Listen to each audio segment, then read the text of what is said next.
ఇక్కడ జంతర్ మంతర్లో ఖచ్చితంగా ఇక్కడ జరిగేటటువంటి సేవ్ అంటే మగవాళ్లను అంటే మహిళలకు ఒక మహిళా కమిషన్ ఉంది, కానీ మగవాళ్లకు కమిషన్ ఖచ్చితంగా ఉండాలి అంటూ కూడా ఇంతమంది దాదాపు ఒక 2000కు పైగా ఉన్నటువంటి జంతర్ మంతర్ వేదికగా తన వాయిస్ వినిపించడానికి వచ్చినటువంటి ఆర్జే శేఖర్ భాషా. అయితే ముఖ్యంగా తను చెప్పేది ఒకటే, ఎంతోమంది కూడా ఇక్కడికి ఇప్పటి వరకు కూడా తెలుగు వాళ్ళు ఒక జానీ మాస్టర్ అనుకోవచ్చు, ఒక రాస్తరుణ్ అనుకోవచ్చు, తర్వాత చాలామంది కూడా సూసైడ్ చేసుకున్నటువంటి వాళ్ళు కూడా ఉన్నారు. వీళ్ళందరికీ కూడా ఖచ్చితంగా న్యాయం జరగాలి. మహిళల కమిషనే కాదు, మగవాళ్ళ కమిషన్ ఖచ్చితంగా ఉండాలి. జంతర్ మంతర్ సాక్షిగా ఇంతమందితో కూడా నేను నా వాయిస్ ఇదే, ఖచ్చితంగా మా యొక్క గోడు వినాలి. దీని కొరకు సేవ్ కమిషన్ అంటే మనకు మహిళా కమిషన్ ఏ విధంగా ఉంటుందో పురుష కమిషన్ ఖచ్చితంగా ఉండాలి. ఇది మనకి నిజంగా పురుష కమిషన్ కావాలంటే గవర్నమెంట్కి ఇచ్చిన ధమ్కి ఇది. #No mens commission, no more Hindu. జంతర్ మంతర్లో ఈరోజు దాదాపు ఒక 2000 మందికి పైగా బాధితులు అనుకోవచ్చు. ఎప్పుడు కూడా మహిళా కమిషను, ఒక మహిళకు అన్యాయం జరిగితే మహిళా కమిషన్ వచ్చి ఫైట్ చేస్తుంది. కానీ ఒక మగవానికి ఏదైనా ఒక అన్యాయం జరిగితే అడిగేవాళ్ళు పోలీస్ స్టేషన్లు, లాయరు, తర్వాత కోర్టులు, అంతేకాని ఒక కమిషన్ అంటూ ఏదీ లేదు. మాకంటూ ఒక కమిషన్ కావాలి అంటూ కూడా జంతర్ మంతర్ సాక్షిగా దాదాపు దేశంలో ఉన్నటువంటి అన్ని రాష్ట్రాల నుంచి కూడా ఇక్కడ వారి బాధితులు అనుకోవచ్చు చాలామంది ఇక్కడికి రావడం జరిగింది. ఇప్పుడు ప్రత్యేకంగా 2 తెలుగు రాష్ట్రాల నుంచి కూడా ఇక్కడ కొన్ని వందల మంది కూడా వచ్చారు. మనతో పాటు ఇక్కడికి వచ్చినటువంటి వాళ్ళలో కొంతమంది ఇక్కడ ఉన్నారు. అమ్మా నమస్తే అమ్మా, ఎక్కడి నుంచి వచ్చారమ్మా? మేము వైజాగ్ నుంచి వచ్చామండి. ఏంటమ్మా ఇక్కడ జంతర్ మంతర్లో ఇలాంటి సమావేశం జరుగుతుంది, అసలు ఎందుకు రావాలనుకున్నారు? ఇక్కడ మీరు రావడానికి కారణం ఏంటి? మేము రావడానికి మగవాళ్ళ మీద జరుగుతున్న గృహ హింసలు అనుకోండి. మీరు ఒక మహిళగా ఉండి ఒక మగవాళ్ళ మీద జరిగేటటువంటి హింస అని మీరు చెప్తున్నారమ్మా. అలా చెప్పడానికి కూడా కొంత మనసు బాధ అనిపించవచ్చు, కానీ అసలు ఎందుకు ఇలాంటి సంఘటనలు జరుగుతున్నాయి? ఉమెన్గా నేను చెప్పాలంటే నాకు కొంచెం లేడీస్ గురించి, ఆడవాళ్ళ గురించే చెప్పాలంటే నాకు కొంచెం బాధగా కూడా ఉందండి. కానీ తప్పని పరిస్థితి. ఎందుకంటే ఇవాళ ఆడవాళ్ళకి ఏంటంటే ఒకప్పుడు వాళ్ళ మీద హింసలు జరుగుతున్నాయి అనే ఉద్దేశంతో ఒకప్పుడు వాళ్ళకి కొన్ని హక్కులు కల్పించారు మన రాజ్యాంగంలో. మీరు ఈ సమావేశానికి రావడానికి మీ అంటే ఫ్యామిలీ మెంబర్స్ ఎవరికైనా ఏదైనా ప్రాబ్లం అయిందా? మా బాబుకి కూడా ఫ్యామిలీ ప్రాబ్లం ఉందండి. ఆ అమ్మాయి ఏంటంటే 4 years అవుతుంది, చెప్పా పెట్టకుండా యుఎస్లో ఉందని వాళ్ళు చెప్పారు. ఎవరో తెలిసింది, వాళ్ళ పేరెంట్స్ ఎలా రెస్పాండ్ అవ్వటం లేదు. ఆ అమ్మాయి యుఎస్లో ఉందో ఎక్కడుందో కానీ కరెక్ట్గా మాకైతే తెలీదు. కొంతమంది ద్వారా తెలిసిన సమాచారం ఏంటి ఆ అమ్మాయి యుఎస్లో ఉందని. మాకు ఎటువంటి ఫోన్ కాంటాక్ట్స్లో మీరు చూడలేదా ఆమెని? ఇప్పటి వరకు చూడలేదండి. 4 years అవుతుంది. వాళ్ళ పుట్టింటికి వెళ్ళిపోయింది విజయవాడ, బెంగళూరు నుంచి. అక్కడ నుంచి యుఎస్ వెళ్ళిపోయిందని చెప్తున్నారు. అది ఎంతవరకు కరెక్ట్ అనేది కూడా మాకైతే తెలియదు. వాళ్ళు రెస్పాండ్ అవ్వటం లేదు. కూర్చొని ఏదైనా మాట్లాడుకున్నావారండి అంటే కూర్చొని మాట్లాడటానికి ఏమీ లేదని ఒక 2 years వరకు ప్రొలాంగ్ చేశారు. ఏముంది మాట్లాడుకోవటానికి, ఇది లేదు అది లేదని ఏదేదో చెప్పి రావటానికి. కొంచెం ఏంటంటే వాళ్ళ దగ్గరికి వెళ్తే ఏంటంటే మాకు అనేక రకాలైన ఇబ్బందులు వస్తాయని చెప్పి డైరెక్ట్గా మేము వాళ్ళ ఇంటికి అయితే వెళ్ళలేకపోయాం వాళ్ళ బిహేవియర్ని బట్టి. తర్వాత పెద్ద మనుషుల మధ్య కూర్చొని ఒకసారి వాళ్ళ ఊరికి వెళ్ళాం. ఊరికి వెళ్ళినప్పుడు ఏంటన్నారంటే మా అమ్మాయి ఇక రాదు, కలిసి ఉండదు, దానికి కారణాలు అంటే ఎందుకు ఉండదు ఏంటి, దానికి కారణాలు ఏంటి, బలమైన కారణం ఏమన్నా ఉంటే చెప్పండి మనం సర్ది చెప్పుకుందాం అంటే అవన్నీ చెప్పడానికి ఏమీ లేదు, మా అమ్మాయి కలిసి ఉండే ఉద్దేశం లేదు, మీరు ఎంత ఇస్తారన్నారు. మాది 200 grams గోల్డ్, 2.5 kg సిల్వర్ వాళ్ళ ఇంట్లోనే ఉంది. మేము ఎటువంటి కట్నం తీసుకోలేదు. ఒకవేళ తీసుకుంటే ప్రూఫ్ చూపించండి, చూపిస్తే దానికి మేము వాళ్ళు ఇవ్వటానికి సిద్ధపడ్డాం. లేకపోతే ఎన్ని సంవత్సరాల నుంచి మీరు ఇప్పుడు ఈ సమస్య గురించి తిరుగుతూ ఉన్నారు? మేము సమస్య గురించి ఇట్లాంటి ఫౌండేషన్ అంటూ ఒకటి ఉందని మాకు ఒక 8 months అవుతుందండి. 8 months అవుతుంది. ఇట్లా మీకు ఇలాంటి ఫౌండేషన్ ఉందని మేము పేపర్లో ఏదో చూసాం అనమాట. చూస్తే ఇలాంటి ఫౌండేషన్ ఒకటి ఉంది వైజాగ్లో అని చెప్పి దాన్ని వాళ్ళ దగ్గరికి మేము వెళ్ళాం అనమాట. వైజాగ్లో ఎవరిని కలిసారమ్మా మీరు? మధుసూదన్ గారు కలిస్తే ఈయన దగ్గరికి వెళ్ళిన తర్వాత మాకు ఒక ధైర్యం, మేమే కాదు మాలాంటి వాళ్ళు చాలా మంది సఫర్ అవుతున్నారు. ముందు వాళ్ళ దగ్గరికి వెళ్ళిన తర్వాత మాకు ధైర్యం వచ్చింది. ఏంటంటే మనమే కాదు ఇలాంటి వాళ్ళు చాలామంది ఉన్నారు, ఎట్లా జరిగితే అట్లా జరుగుద్ది, మనం కూడా ఒక పోరాటంగా తీసుకుందాం, దీన్ని ఫైట్ చేద్దాము. ఇవాళ న్యాయం అనేది మగవాళ్ళకి ఆడవాళ్ళకి సమానంగా ఉండాలి. ఈ చిన్నది ఏదైనా జరిగితే వాళ్ళు అసలు ఏమీ జరగకపోయినా వెళ్ళి ఫాల్స్ కేసులు, ఫేక్ కేసులు పెట్టినా వాళ్ళకి ఫేవర్గా ఉంటుంది. అంతా ఏంటంటే తప్పుడు కేసులు పెడుతుంది వాళ్ళు, శిక్షలు అనుభవిస్తుంది వీళ్ళు. ఒకళ్ళు కాదు, అబ్బాయి కాదు, అబ్బాయి ఫ్యామిలీ మొత్తం ఆర్థికంగాను. ఒక మహిళ గురించి ఇలా చెప్తున్నారు అని అంటే కొంత నాకు చాలా బాధగా ఉంది. కానీ తప్పనిసరి పరిస్థితి ఈ మగవాళ్ళని సేవ్ చేసుకోవాలి, మగ పిల్లలకి జన్మనివ్వాలి అంటే ఇక ముందు ముందు వాళ్ళని మనం కాపాడుకోవాలి అంటే ప్రతి తల్లి బయటకు వచ్చి మగవాళ్ళని కాపాడుకోవటానికి మన ప్రయత్నంగా ఒక తల్లిగా, ఒక చెల్లిగా, ఒక అక్కగా అందరూ బయటకు వస్తేనే మగపిల్లలకి ఇక్కడ నేను మళ్ళీ ఆడవాళ్ళని వద్దు అంటాను, వాళ్ళకి చట్టాలు. ఎందుకంటే నిజాయితీగా ఉన్న వాళ్ళకి చట్టాలు కావాలి, ఉపయోగించుకోండి. అన్యాయంగా చట్టం కేసులు పెట్టే వాళ్ళకి ఎందుకు, వాళ్ళకి కఠినంగా శిక్షలు పడాలి. వాళ్ళ ఫేక్ కేసులు పెట్టినప్పుడు వాళ్ళకు కూడా శిక్షలు పడితే ఫేక్ కేసులు వాళ్ళు పెట్టరండి. అంటే వాళ్ళకి ఏమీ లేదు, ఇంట్లో కూర్చొని కేసు వేస్తున్నారు, శిక్ష అంతా వీళ్ళండి. తప్పు వాళ్ళది, శిక్ష వీళ్ళది. ఎందుకంటే ఇప్పుడు మాలాంటి వాళ్ళు ఉన్నాం, 60 ఏళ్ళు వచ్చిన వాళ్ళు ఉన్నామండి. అసలే ఆరోగ్య సమస్యలు మొదలయ్యే ఏజ్. దాంతోపాటు ఈ పిల్లలు ఈ సఫరింగ్లు ఇవన్నీ చూసిన తర్వాత మానసికంగా, శారీరకంగా కుంగి అసలు ఈ పిల్లలకి అది సొల్యూషన్ అసలు వస్తుందా రాదా, ఈ లోపు మేము ఉంటామా లేదా అంటే మానసికంగా ఎంత కుంగిపోతున్నాం. అది ఆ పడిన వాళ్ళకే ఆ బాధ ఏంటో తెలుస్తుందండి. ఆ బాధ పడే వాళ్ళకి ఒక సజెషన్స్ ఇవ్వచ్చు, ఒక ధైర్యం ఇద్దాం, మేము ఉన్నాము, అందరం కలిసి ఫైట్ చేద్దాం, మీరందరూ బయటికి రండి, మోటివేట్ చేద్దామని నేను ఇక్కడికి వచ్చానండి. మధుసూదన్ గారు, మీరు ఇందాక చెప్పారు వైజాగ్లో ఇలాంటి ఒక అంటే సేవ్ మెన్ అన్నటువంటి ఒక మాకు సపోర్ట్ ఇంకా ఒక యూనియన్ అంటే అనుకోవచ్చు, ఒక ఆర్గనైజేషన్ అనుకోవచ్చు. అసలు దీన్ని పెట్టాలన్నటువంటి ఆలోచన మీకు ఎందుకు వచ్చింది? ఇది 2008లో నేను అప్పటికి 498 కేసులు అండి. ఈరోజు అరెస్టులు లేవు, అప్పట్లో అరెస్టులు ఉండి 2015 ముందు నుంచి. మీరు ఇందులో ఏమైనా బాధితులా ఇది పెట్టడానికి? ఎగ్జాక్ట్లీ అండి. నేను కూడా సెంట్రల్ గవర్నమెంట్ ఎంప్లాయీని, నేను ఒక కోర్ట్ ఎంప్లాయీని. ఆ రోజుల్లో 498 కేసు వల్ల నా జాబు లాస్ అయింది, నాకు 5 days బెయిల్ రాలేదండి. సో అప్పుడు ఇటువంటి ఆర్గనైజేషన్ ఉంది అని మాకు తెలీదు. సో సేవ్ ఇండియన్ ఫ్యామిలీ తాలూకా ఆర్గనైజేషన్ వాళ్ళ సీనియర్స్ వైజాగ్లో చాప్టర్ స్టార్ట్ చేయడం జరిగింది. 2007లో స్టార్ట్ చేయడం జరిగింది. ఎవరు? Save Indian family. ఇది స్టార్ట్ చేసిన దగ్గర నుంచి ఆ రోజు నుంచి ఈ రోజు వరకు ప్రతి సండే కూడా వీక్లీ మీటింగ్ జరుగుతాయండి. ఎంతమంది ఉన్నారు ఇప్పుడు మీ సేవ్ మెయిన్ అన్నటువంటి ఏదైతే తెలుగు రాష్ట్రాలకు సంబంధించినటువంటి వాళ్ళు మీ దాంట్లో సభ్యులుగా? ఓకే, ఇది సేవ్ ఇండియన్ ఫ్యామిలీ అండర్లో మొత్తం 40 NGOs ఉన్నాయి త్రూఅవుట్ ఇండియా. హైదరాబాద్గా సపరేట్ సిఫ్ హైదరాబాద్ అని ఒక చాప్టర్ ఉంది. వైజాగ్ నుంచి సేవ్ ఫ్యామిలీ హార్మనీ అని ఒక చాప్టర్ ఉందండి.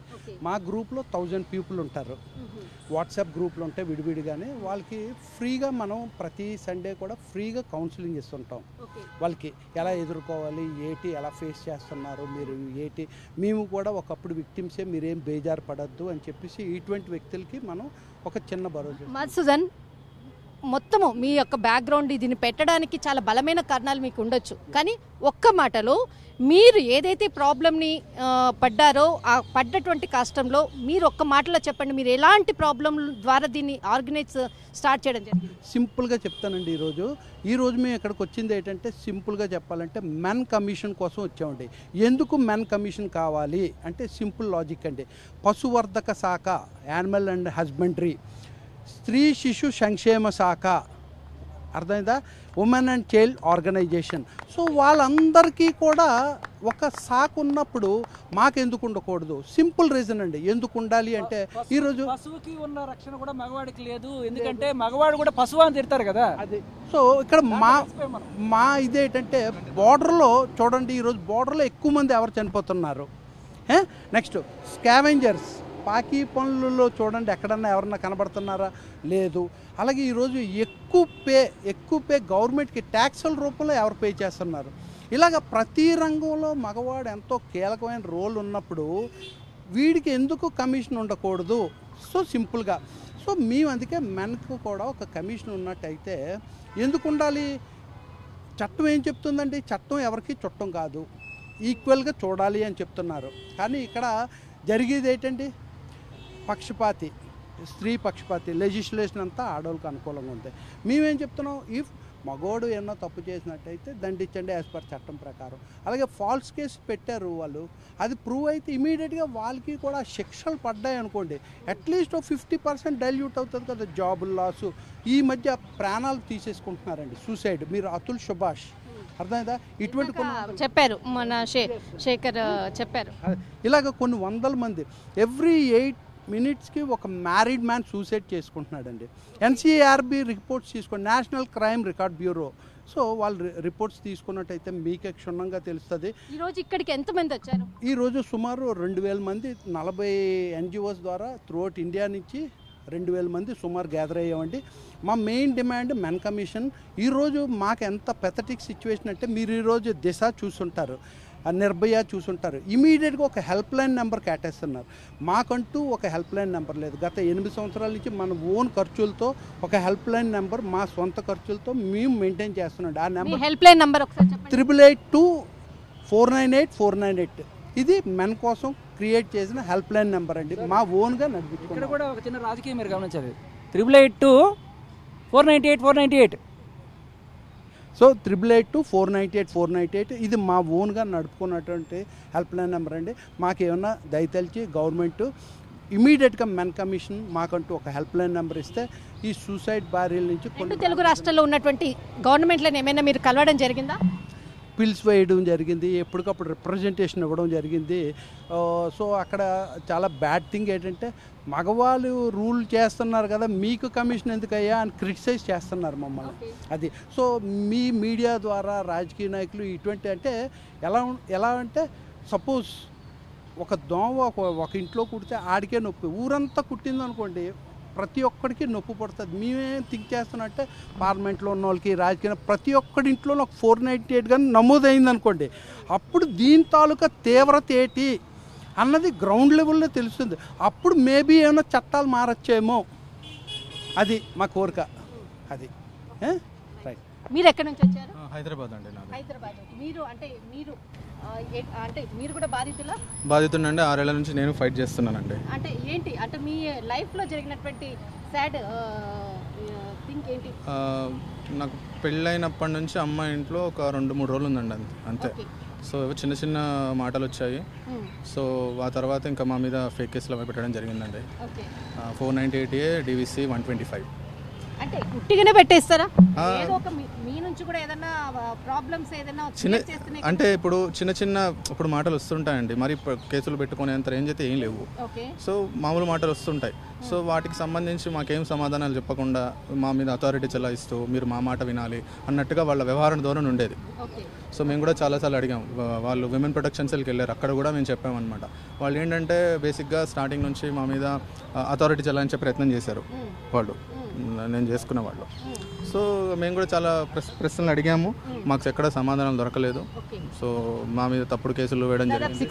6 years అయిందండి. నా మీద వాళ్ళు మెడికల్గా కూడా వేశారు. దానికి నేను మెడికల్ సర్టిఫికేట్ కూడా కోర్టులో సబ్మిట్ చేయడం జరిగింది. సో నేను కూడా ఇప్పుడు నేనుండే ఏరియాలో నేను కూడా కోర్టులో కేసు వేశాను. హెరాస్మెంట్ చేస్తారు. నేను సాఫ్ట్వేర్ ఎంప్లాయ్ అండి.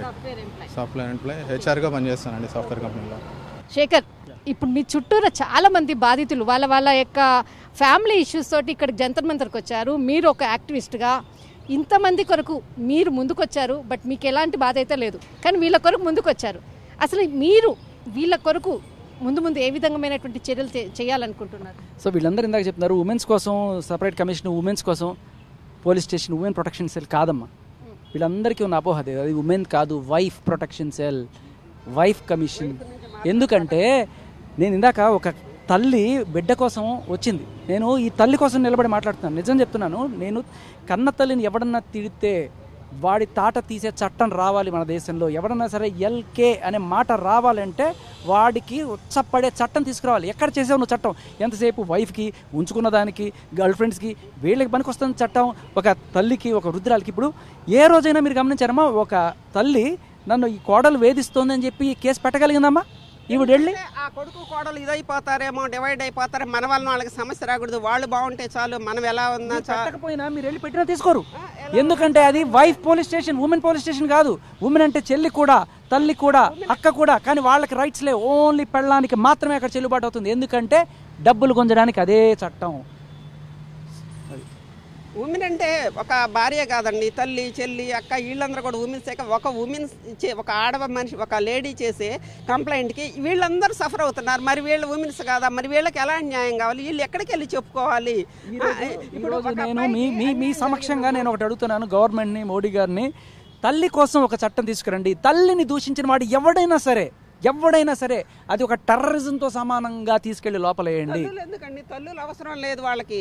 భర్తలుండి వాళ్ళు చెప్పినట్టు ఉండి సంపాదించినంత వాళ్ళకి పెడితే అమ్మలు ఎందుకండి బాబు? వాళ్ళు పెళ్ళైన తర్వాత వాళ్ళు ఉన్నా పర్లా, వాళ్ళు పోయినా పర్లా, వాళ్ళ అవసరం లేదండి.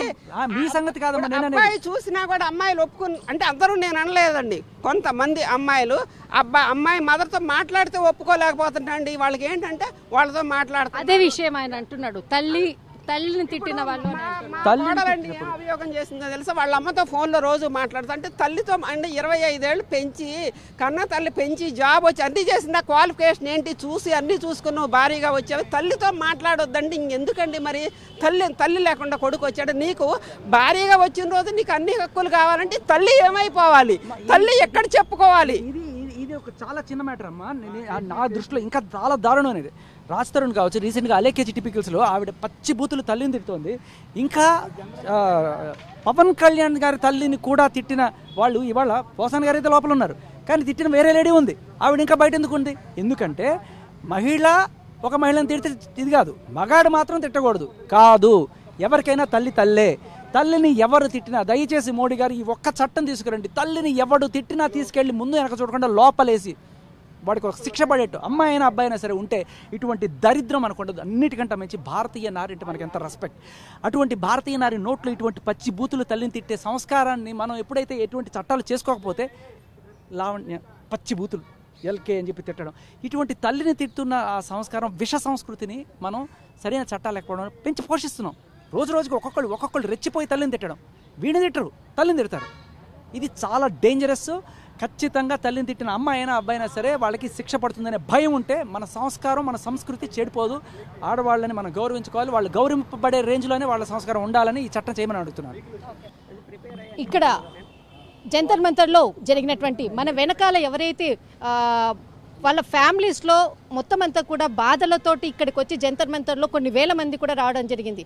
ఇక్కడ మహిళా కమిషన్ కాదు, తల్లిని ఎవరైతే తిడతారో తిట్టినటువంటి వాళ్ళని ఆడైనా మొగైనా ఎవరినైనా కానీ లోపడేయాలి. వాళ్ళకంటూ ఒక కమిషన్ అనేది ఉండాలి, వాళ్ళకంటూ ఒక చట్టం ఉండాలి. అదే మేము కోరుతున్నామంటే ఇక్కడ చెప్తున్నారు. సేవ్ మెన్ అంటే ఇక్కడ మగవాళ్ళు వాళ్ళ యొక్క ఫ్యామిలీస్ తోటి ఏదైతే మ్యారేజ్ అయిన తర్వాత పెట్టేటటువంటి బాధలతోటి వాళ్ళు సూసైడ్ చేసుకుంటున్నటువంటి పరిస్థితులు అనేక విధాలకు కూడా వాళ్ళు అవమానాలు పడుతున్నారు. ఎవరికి చెప్పుకోలేక వారి యొక్క దారి మరణం అంటూ వాళ్ళు చనిపోతున్నారు. దీనిని ఖచ్చితంగా అడ్డుకోవాలి. ఖచ్చితంగా మగవాళ్ళకు ఒక సేవ్ కమిషన్ అనేది ఖచ్చితంగా ఉండాలి అంటూ జంతర్ మంతర్ సాక్షిగా దాదాపు ఇండియాలో ఉన్నటువంటి 40 పైగా ఉన్నటువంటి ఆర్గనైజేషన్స్కి సంబంధించినటువంటి ఎన్జిఓస్ అందరూ కూడా ఇక్కడికి రావడం జరిగింది. వీళ్ళందరూ కూడా ఒకటే ముక్తకంఠంతో చెప్పేది, సేవ్ అంటే మగవాళ్ళను కాపాడండి, మగవాళ్ళకు సంబంధించినటువంటి కమిషన్ ఖచ్చితంగా ఉండాలి. మోడీ గారు మీకు మేము దండం పెడుతున్నాం, మా గోడు వినండి అంటూ కూడా ఇక్కడ నుంచి మనకి తెలంగాణ నుంచి వచ్చినటువంటి వాళ్ళు అనుకోవచ్చు, ఆంధ్రప్రదేశ్ నుంచి వచ్చినటువంటి వాళ్ళందరూ ఇక్కడ బాధితులు ఉన్నారు. వాళ్ళకి సపోర్టుగా ఇక్కడ యాక్టివిస్ట్ శేఖర్ గారు ప్రత్యేకంగా 10 నిమిషాలు ఇక్కడ దీని మీద మాట్లాడినటువంటి సందర్భం. జంతర్ మంతర్ నుంచి కెమెరామెన్ ధర్మతో